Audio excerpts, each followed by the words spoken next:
Hello दोस्तों, आज हम आपको लिए चलते हैं विश्व की सबसे लंबी नदी नील नदी, जो कि अफ्रीका महादेश में बहती है।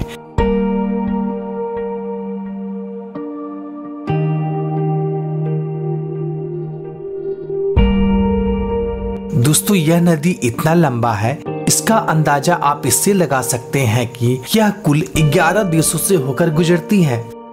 तो आइए दोस्तों, संसार की सबसे लंबी नदी नील नदी के बारे में कुछ महत्वपूर्ण जानकारी आपसे साझा करते हैं। दोस्तों, नील नदी अफ्रीका का सबसे बड़ी झील विक्टोरिया झील से शुरुआत होते हुए यह कुल 11 देशों से होकर गुजरती है, जिसमें से प्रमुख देश मिस्र, सूडान, युगांडा, इथोपिया होते हुए यह भूमध्य सागर में जाकर मिलती है। दोस्तों, अगर लंबाई की दृष्टि से देखा जाए तो इस नदी की कुल लंबाई 6650 किलोमीटर है। दोस्तों, ये तो बात हुई लंबाई की। अगर इस नदी की चौड़ाई की बात की जाए दोस्तों, इसका अधिकतम चौड़ाई 16 किलोमीटर से ज्यादा नहीं है और कहीं कहीं तो इसकी चौड़ाई ओनली 200 मीटर से भी कम हो जाती है। दोस्तों, साथ ही इस नदी की कई सहायक नदियां भी हैं, जिसमें से प्रमुख श्वेत नील एवं नीली नील है। दोस्तों, आपको जानकर हैरानी होगी, यह नदी अपने मुहाने पर 160 किलोमीटर लंबा और 240 किलोमीटर चौड़ा विशाल डेल्टा बनाती है। दोस्तों, यह नदी इतना महत्वपूर्ण है, इसका अंदाजा आप इससे लगा सकते हैं कि इतिहास में बड़े बड़े नगरों का उद्यान इसी नदी के किनारे हुआ था, जिसमें से एक महान सभ्यता है मिस्र का सभ्यता। मिस्र का सभ्यता में नील नदी का अहम योगदान। दोस्तों, मिस्र की सभ्यता विश्व की सबसे प्राचीन सभ्यताओं में से एक है। यह सभ्यता नील नदी के किनारे ही फली फूली थी।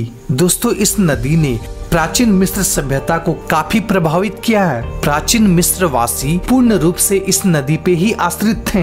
दोस्तों, जैसा कि आप जानते हैं, मिस्र का ज्यादातर हिस्सा रेतीले एवं बंजर भूमि है, लेकिन नील नदी के आसपास की भूमि बहुत उपजाऊ मानी जाती है, जिसके कारण है नील नदी का बाढ़।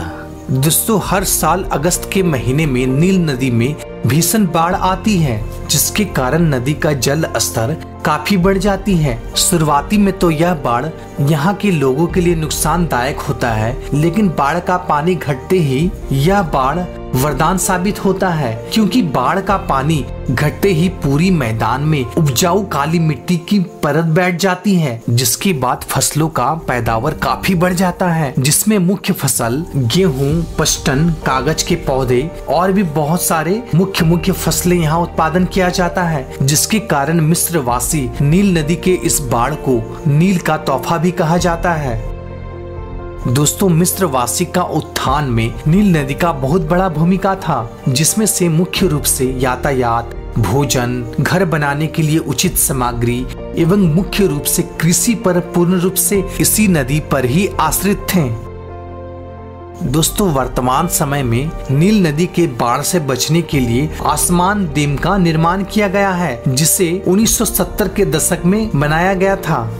दोस्तों, यह नदी मिस्र के लोगों के लिए इतना महत्वपूर्ण था, इसका अंदाजा आप इससे लगा सकते हैं कि मिस्र के लोगों ने अपना कैलेंडर भी नील के मौसम के चक्र के हिसाब से ही बनवाया था, जिसमें मिस्र वासी अपने कैलेंडर को 3 हिस्सों में बांटा था। पहला चक्र नील नदी का बाढ़ था, दूसरा चक्र फसल लगाना और तीसरा चक्र था फसल को काटना। इसी के आधार पर प्राचीन मिस्र वासी अपने खुद का कैलेंडर का निर्माण किया था। दोस्तों, नील नदी प्राचीन मिस्र वासी को घर बनाने के लिए काफी सामग्री उपलब्ध करवाती थी। दोस्तों, जैसे कि चूना पत्थर, ईंट, बालू। दोस्तों, नील नदी का दक्षिणी भाग भूमध्य रेखा के समीप स्थित है, जहां वर्षा बहुत ही ज्यादा मात्रा में होती है, जिसके कारण से इस क्षेत्र में सावना नामक उष्णकटिबंधीय घास के मैदान पाए जाते हैं। साथ ही यहाँ पर गोंद के पेड़ भी बहुत ज्यादा मात्रा में पाया जाता है। यही कारण है कि आज सूडान विश्व का सबसे ज्यादा गोंद उत्पादक वाला देश है। दोस्तों, नील नदी अफ्रीका के लिए एक वरदान साबित हुआ है, क्योंकि मिस्र सहित अफ्रीका के कई मॉडर्न शहर आज नील नदी के किनारे ही बसे हुए हैं। तो दोस्तों आज के वीडियो में इतना ही। दोस्तों अगर वीडियो आपको पसंद आया तो लाइक जरूर कीजिए, साथ ही साथ इस वीडियो को ज्यादा से ज्यादा शेयर कीजिए, साथ ही हमारे चैनल को सब्सक्राइब करना बिल्कुल ना भूलें। फिर मिलते हैं एक नई वीडियो में एक नई टॉपिक के साथ, तब तक के लिए गुड बाय, टाटा।